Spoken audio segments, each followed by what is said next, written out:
कक्षा 12 नामा के मूल तत्व भाग 1।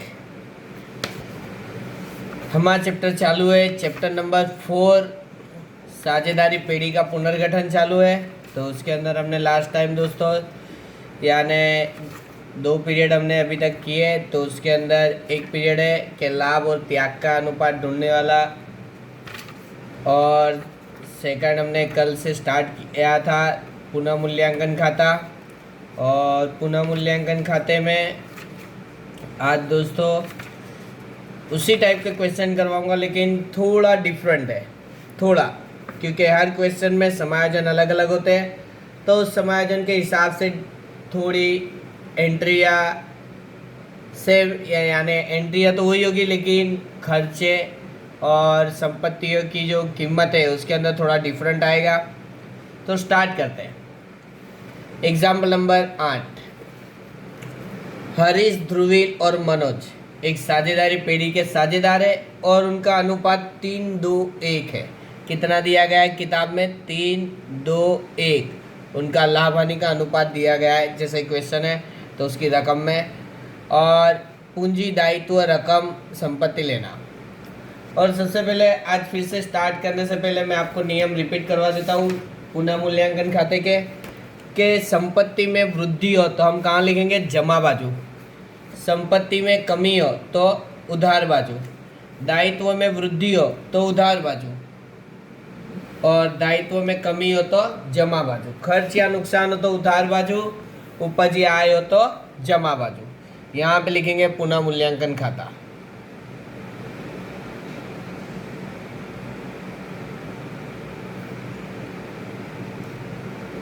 Example number 8। विवरण, रकम रुपया, विवरण, रकम रुपया। स्टार्ट करेंगे हम अभी। तो सबसे पहले समायोजन से स्टार्ट करेंगे, और यहाँ पे हमें पक्की तलपट दी गई है और उसके ऊपर से समायोजन पे से हमें कैलकुलेशन करना है कि वृद्धि बढ़ी या घटी। तो सबसे पहले ज़मीन की कीमत 3,50,000 तक बढ़ानी है। तो अब हमारे पास दोस्तों देखो ज़मीन है कितनी? तो 3 लाख, और हमें बढ़ानी कितनी है? 3,50,000 तक, यानी ऑलरेडी 3 लाख तो है ही। तो हम उससे कितनी बढ़ाएंगे? 50,000। तो सबसे पहले अगर संपत्ति में वृद्धि होती है तो कहाँ लिखेंगे? जमा बाजू। तो यहाँ पे लिखेंगे दोस्तों जमीन खाता वृद्धि। कितनी वृद्धि हुई? तो यहाँ पे देखेंगे तो 50,000 की वृद्धि हुई। 3 लाख पे से 3,50,000 तक करनी है, यानी 50,000 की वृद्धि हुई है। फिर उसके बाद दिया गया हमें कि मकान की कीमत 70,000 से बढ़ानी है। डायरेक्ट ही बता दिया गया है कि 70,000 से बढ़ानी है। तो मकान है कितना? 480, लेकिन डायरेक्ट ही बता दिया गया तो डिफरेंट निकालने की कोई ज़रूरत नहीं है, डायरेक्ट लिख देंगे जमा बाजू। ये उधार और ये जमा। तो यहाँ पे लिखेंगे मकान, तो मकान खाता वृद्धि कितनी? तो 70,000। यंत्र की कीमत 1,50,000 तक रखनी है। यंत्र जो हमारे पास है वो उसकी वैल्यू कितनी है? 2 लाख है पक्की तलपट में, और हमें करनी कितनी है? 1,50,000 तक ही रखनी है। यानी यंत्र जो है 50,000 की कीमत की कमी करेंगे यंत्र में, यानी संपत्ति में कमी हुई तो कहाँ पे लिखेंगे? उधार बाजू। तो यहाँ पे लिखेंगे यंत्र खाता कमी कितना? तो 50,000। 2 लाख पे से 1,50,000 तक रखनी है। विनियोग की कीमत, विनियोग की कीमत, विनियोग की कीमत 20% कमी करनी कीजिए। तो विनियोग है हमारे पास कितना? तो 1,20,000, उसके 20% करेंगे तो कितना होगा? 24,000। तो विनियोग की कीमत 20% कमी करनी है।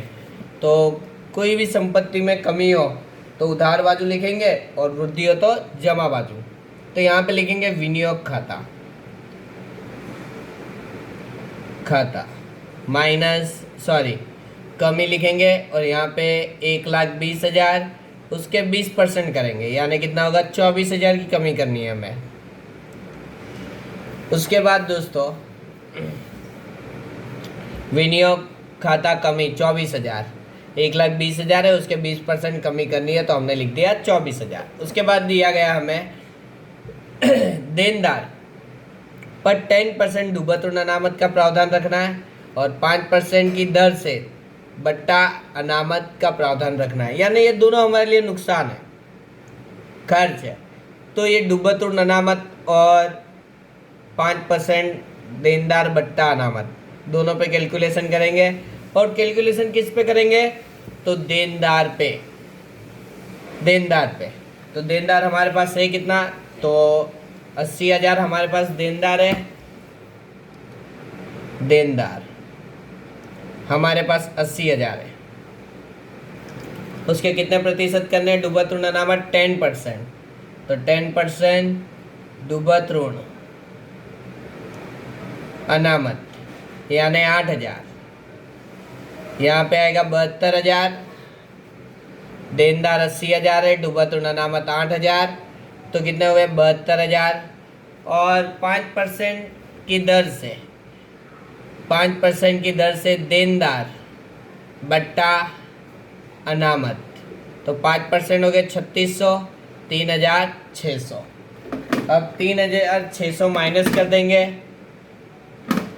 तो 72,000 में से 3,600 माइनस कर देंगे तो हमारे पास 68,400, यानी भविष्य में देनदार के पास से हमें रुपये 68,400 रुपये लेने होंगे।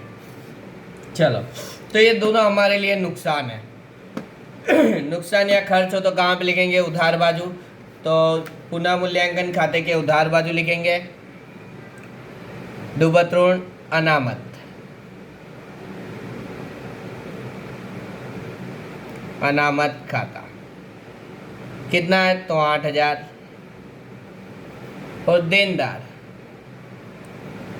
बट्टा अनामत खाता 3,600। उसके बाद दोस्तों स्टॉक, अब ये थोड़ा डिफरेंट समायोजन आ गया हमारे पास आज, तो उसे ध्यान से सॉल्व करेंगे। तो देखो यहाँ पे बताया गया है दोस्तों 50% स्टॉक की कीमत, कोई भी चीज़ 100% होती है यानी 100% होती है, उसके 50% स्टॉक की कीमत 10% कम करनी है। यानी हमारे पास स्टॉक यहाँ पे देखो दोस्तों कितना दिया गया है? स्टॉक तो अंतिम स्टॉक 15,000 है, 15,000 का स्टॉक है, तो यहाँ पे लिख दिया हमने 15,000। उसके 50% यानी कितना होगा? 7,500। इसके 10% कम करना है, यानी 10% यानी कितने हो गए? 750। यानी स्टॉक की कीमत कितनी घटेगी? 750। अगर कोई भी संपत्ति घटती है तो हम उसे उधार बाजू ही लिखेंगे, क्योंकि वो हमारे लिए नुकसान या खर्च कहलाता है। तो यहाँ पे लिखेंगे स्टॉक खाता कमी 750। अब यहाँ पे दिया गया बही में नहीं लिखे अदद खर्च कितने? 2,000 है। बही में नहीं लिखे अदद खर्च, तो अब हमें अदद खर्च की एंट्री करनी है। तो हमने खर्च नहीं लिखे हुए तो उसकी एंट्री करनी है अब हमें। तो अदद खर्च यानी चुकाना बाकी खर्च, और पूर्वदत्त खर्च यानी पहले से चुकाया।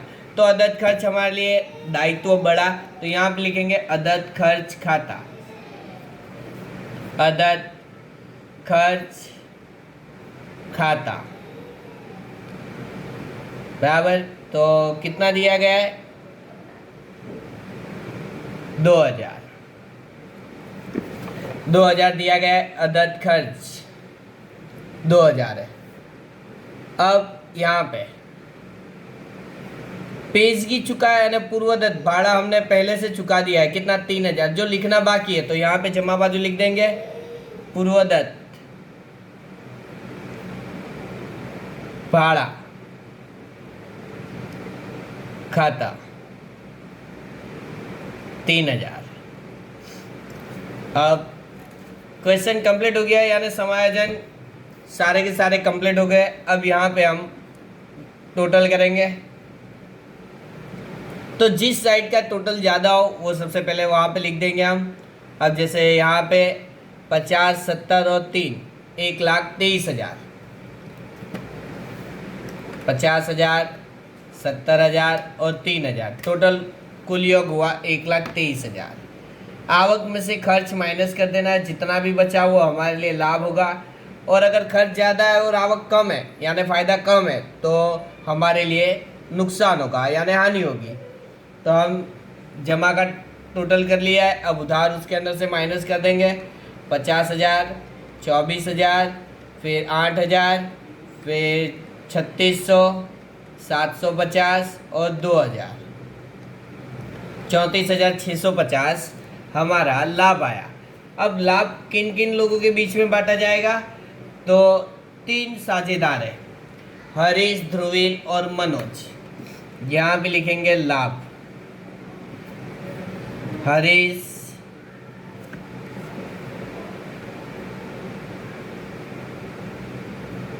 ध्रुवील और मनोज। कुल लाभ है 34,650। उसे हम बांट देंगे। अनुपात है हमारे पास 3:2:1 का अनुपात दिया गया है, तो 3:2:1 के अनुपात में हम उसे बांट देंगे इंटू 3/6, तो कितना होगा? 17,325। फिर 34,650 इंटू 2/6, 11,550।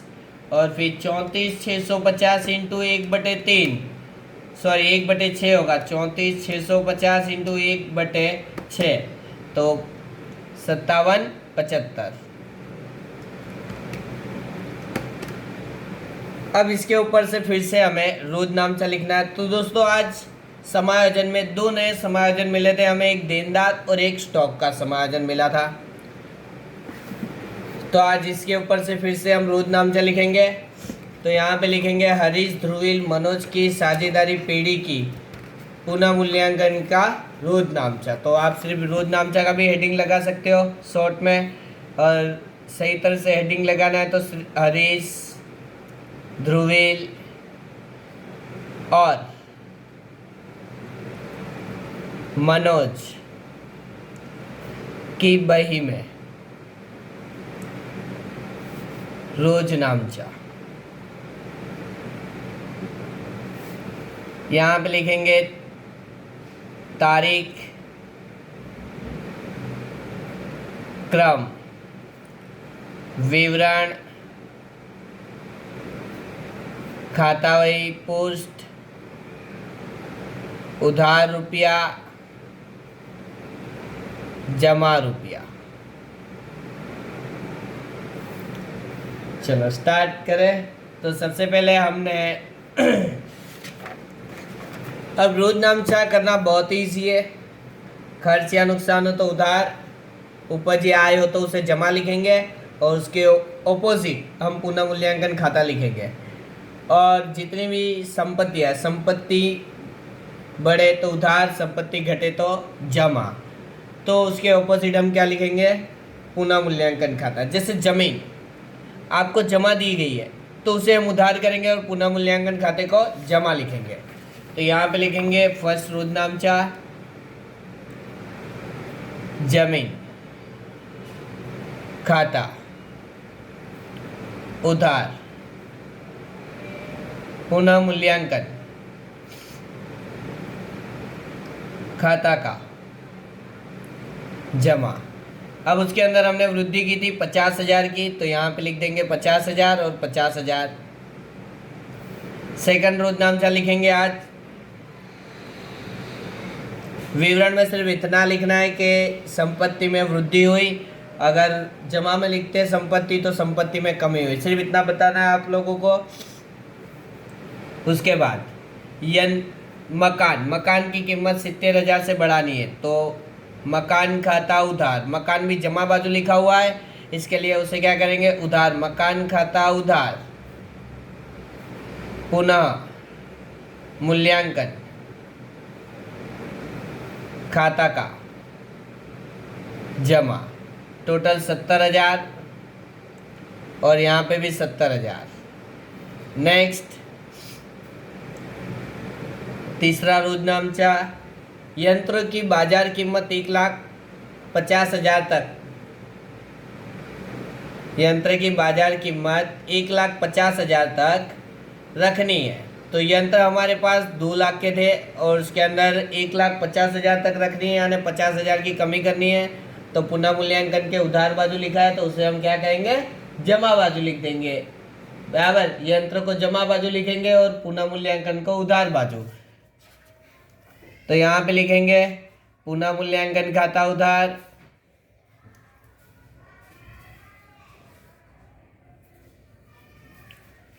और यंत्र खाता का जमा। और हम एंट्री करेंगे 50,000 रुपये की।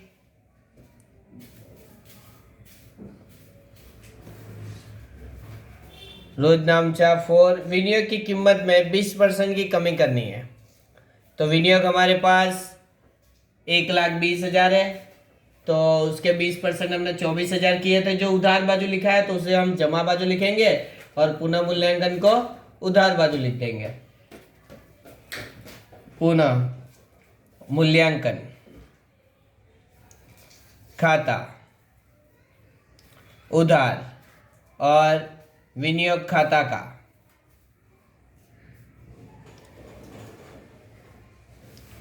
जमा 24,000। उसके बाद रोजनामचा 5। उसके बाद देनदार पे डुबतुन अनामत और देनदार बट्टा अनामत की एंट्री की थी हमने, जो उधार बाजू लिखी है तो उसे जमा बाजू कर देंगे। तो सबसे पहले यहाँ पे लिखेंगे पुनः मूल्यांकन खाता उधार और डूबत ऋण अनामत खाता का जमा और देनदार बट्टा अनामत खाता का जमा। अब डूबत ऋण अनामत 8,000 था और 3,600 देनदार बट्टा अनामत है, यानी टोटल कितना हुआ 8 और 9 10 11 600। उसके बाद स्टॉक की कीमत में कमी की, तो स्टॉक हमारी संपत्ति है उसकी कीमत में कमी की, तो उसका मतलब हमने पुनः मूल्यांकन के उधार बाजू लिखा है। पुनः मूल्यांकन के उधार बाजू लिखा है तो हम उसे क्या करेंगे, जमा कर देंगे और पुनः मूल्यांकन को उधार कर देंगे। तो यहाँ पे लिखेंगे पुनः मूल्यांकन खाता उधार स्टॉक खाता का जमा 750 750 रोजनामचा 60।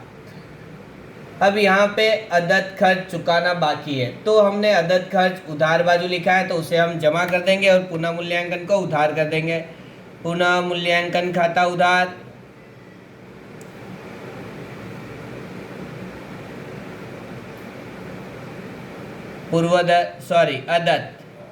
अदद खर्च खाता का जमा 2,000 और यहाँ पे भी लिखेंगे 2,000। रोजनामचा 8 बराबर पेशगी चुका है, यानी पहले से हमने भाड़ा चुका के रखा है तो वो हमारे लिए संपत्ति होती है, तो हमने जमा बाजू लिखा हुआ है तो उसे क्या कहेंगे, उसे क्या करेंगे, उधार करेंगे। तो पूर्वदत्त भाड़ा खाता उधार पुनः मूल्यांकन खाता का जमा बाजू कितना, तो 3,000। अब देखो दोस्तों, हमने लाभ ज्ञात किया है, तो लाभ हमारे पास कितना है, तो 34,650 लाभ है और ये तीन साझेदार उधार है, तो हम उसे क्या कर देंगे, जमा। तो पुनः मूल्यांकन खाता उधार, और हरीश के पूंजी खाते, ध्रुवील के पूंजी खाते और मनोज के पूंजी खाते जमा लिख देंगे। तो यहाँ पे लिखेंगे रोज नामचा 9, पुनः मूल्यांकन खाता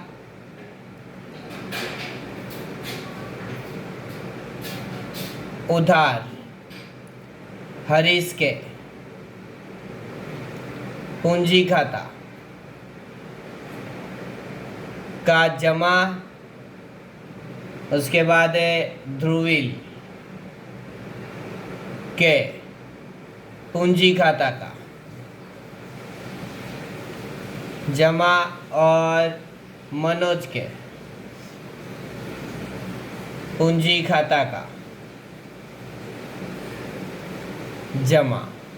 टोटल 34,650 हमें लाभ हुआ है, और उसे हमने बांट दिया 3, 2, 1 में, तो 17,325 लिखेंगे हरीश में। तो यहाँ पे लिखेंगे 17,325। उसके बाद है 11,550 और 57,75। अब इसका कुल योग कर देना है, और कुल योग करके क्वेश्चन कंप्लीट हो गया। ये हो गया एग्जाम्पल नंबर 8। उसी तरह से दोस्तों देखो यहाँ पे एग्जाम्पल नंबर 9 में भी उसी तरह से है, जैसे आपको यहाँ पे रोज नाम से दिए गए एग्जाम्पल नंबर 9 में जमीन की और मकान की कीमत में 25% की वृद्धि करनी है। तो ज़मीन और मकान की कीमत में 25% की वृद्धि करके जमा बाजू एंट्री करेंगे। पुनः मूल्यांकन में फर्नीचर की कीमत 90% तक घटाए, यानी कोई भी संपत्ति 100% होती है, उसके अंदर 90% तक घटाए, यानी 90% तक रखनी है और 10% फर्नीचर में घटाना है। यंत्र की बाजार कीमत 72,000 की है। तो यंत्र की जो बाजार कीमत 72,000 है, तो यहाँ पे देख लेना है यंत्र हमारे पास 80,000 का पड़ा हुआ है। यंत्र हमारे पास 80,000 का पड़ा हुआ है। देखो रोज नाम से मैं सोल्व कर रहा हूँ और ये क्वेश्चन आपको गिनना है। तो सबसे पहले देखो जमीन मकान की कीमत, तो जमीन मकान की कीमत 25% वृद्धि करनी है। तो जमीन मकान हमारे पास 2 लाख है।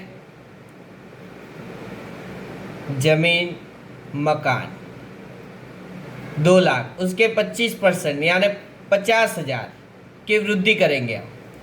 कितने? 50,000 की। उसके बाद फर्नीचर की कीमत, फर्नीचर की कीमत हमारे रोज नामचा में हमें दी गई है 40,000, और उसके अंदर 90% तक घटाए, यानी 10% घटानी है और 90% तक।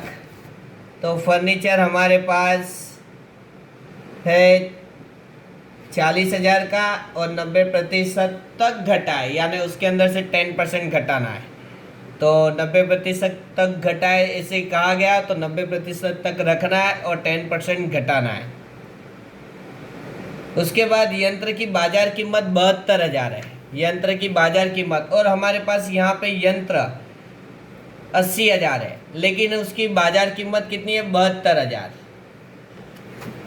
यंत्र की बही कीमत है 80,000 और बाजार कीमत है 72,000, यानी उसके अंदर कमी कितनी है? 8,000 की कमी हुई।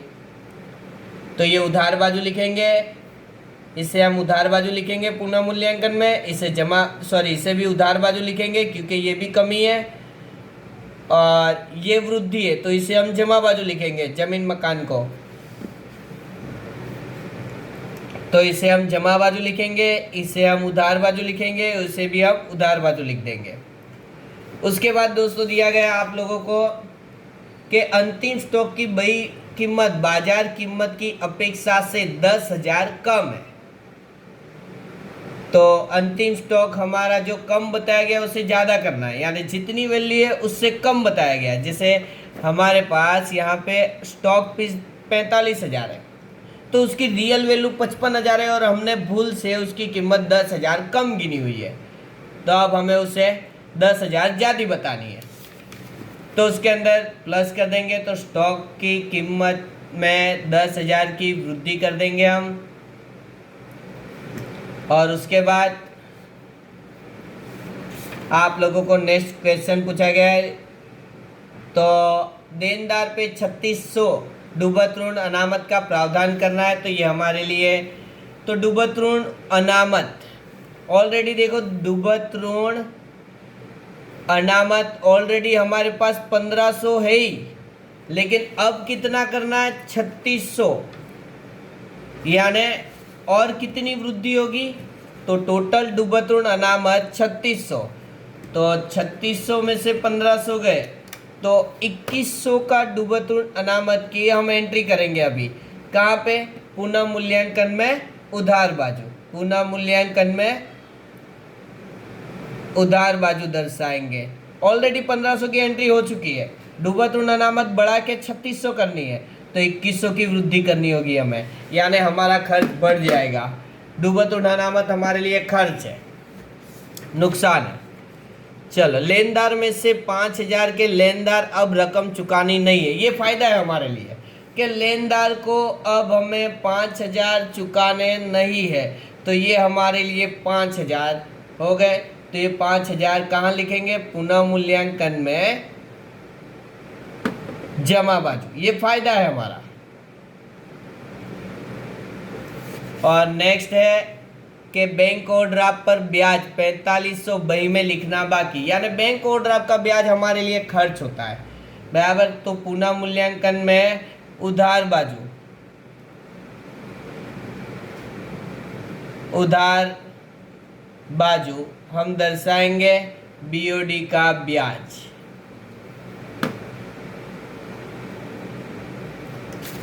तो बीओडी का ब्याज 4500 है, तो हम उधार बाजू, मैंने सारे के सारे समायोजन आपको बता दिए है। आपको इसके अंदर पक्की तलपट नहीं बनानी है अभी, सिर्फ इसके ऊपर से आपको पहले पुनः मूल्यांकन खाता बना के लाभ ज्ञात करना है, और लाभ ज्ञात करके आपको रोज नामचाई लिखना है, सिर्फ इतना ही करना है आप लोगों को। और इसी टाइप के क्वेश्चन मैं आपको स्वाध्याय में से दे रहा हूँ अभी। तो स्वाध्याय में से क्वेश्चन नंबर 10 पेज नंबर 139 पे क्वेश्चन नंबर 10 है, वो गिनना है आप लोगों को। और क्वेश्चन नंबर 11, सिर्फ 2 ही क्वेश्चन आप लोगों को करना है, 10 और 11। यहाँ पे लिख देता हूँ होमवर्क में, पेज नंबर 139 पे क्वेश्चन नंबर 10 और 140 पे क्वेश्चन नंबर 11 आप लोगों को करना है। उसके अंदर करना क्या है, पुनः मूल्यांकन खाता बनाना है और यानी रोज नामचा लिखना है, बस।